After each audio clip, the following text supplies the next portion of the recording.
As the sun rises, you wake up in your family's lean-to shelter. You grab your supplies, a bark cloth sling and a digging stick, and head outside, where your cousin waits. She is the best huntress in the band. You join her and a few of the other young women. The group heads out from the temporary settlement and into the forest for the burab, or hunt.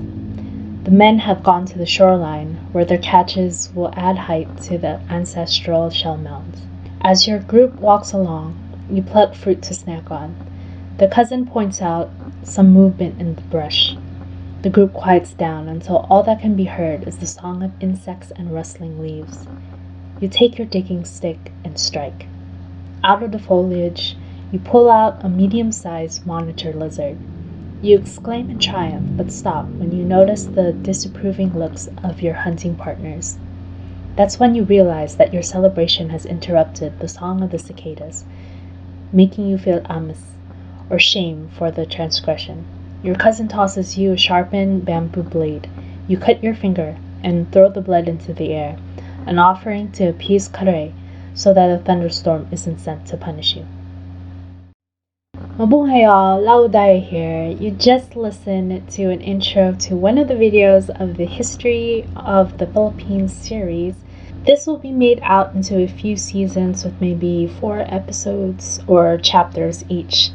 This channel will release them kind of out of chronological order.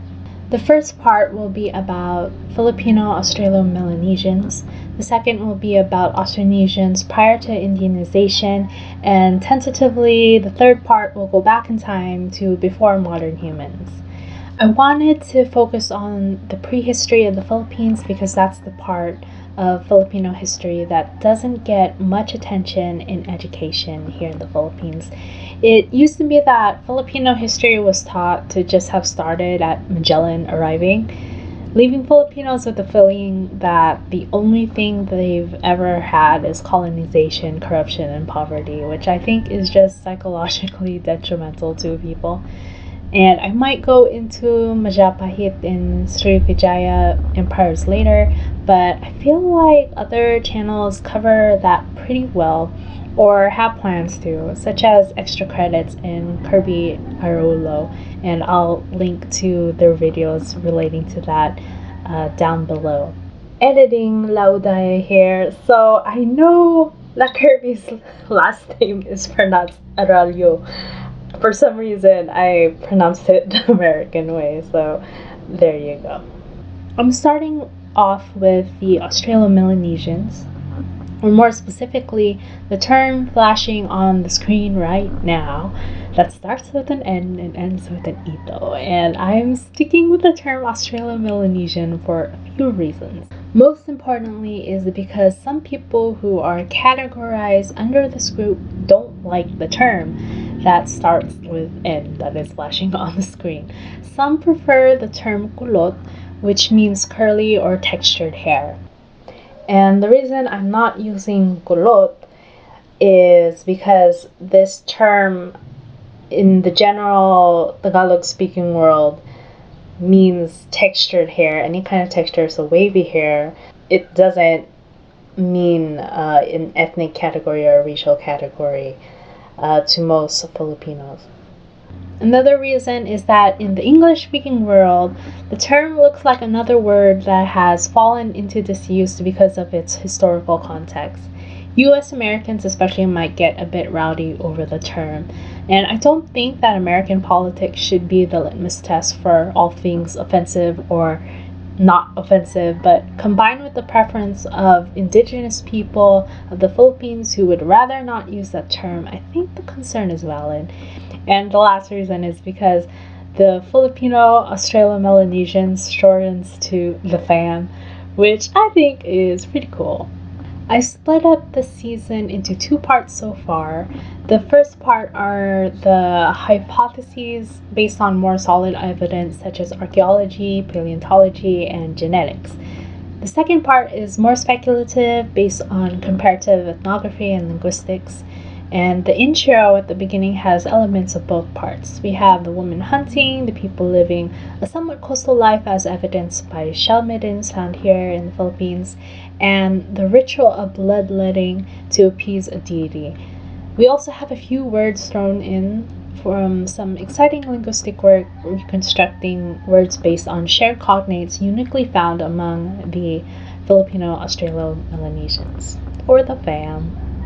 The artwork was from sketches that I ran through Artbreeder. I'm still deciding if I want to use these Artbreeder heads because they didn't quite turn out the way I wanted. You'll be able to compare my sketches to what came out of Artbreeder on the screen. I might just need to play around with the settings a bit, but I think the issue might be just that there aren't as many genes that I need that are available for tweaking. They're just so limited. But one of the characters ended up looking like my tita, so I might just keep her around.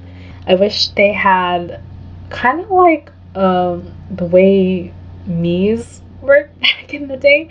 How like you could change the eye width and the nose width and everything like that.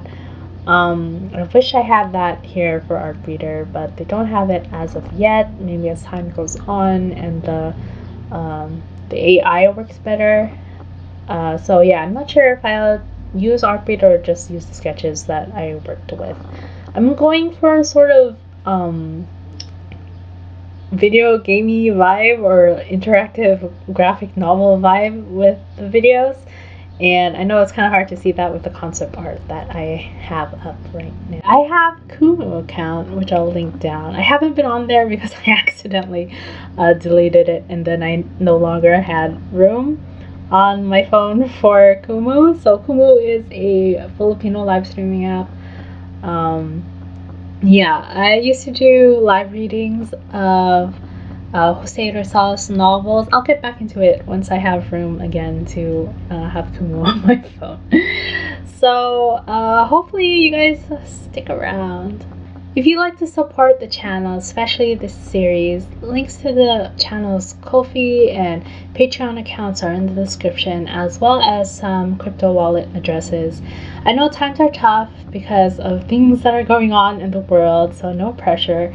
But if you have the space on your hard drive or gadget, please consider using the link provided to download Brave. Brave is a browser that lets you earn cryptocurrency by browsing, and you can choose to send crypto to your favorite verified Brave creator. Besides that, it strikes a good balance between privacy and ease of use. On the desktop version, there's even a private tab option with Tor for extra privacy, or privacy for you proper English speakers.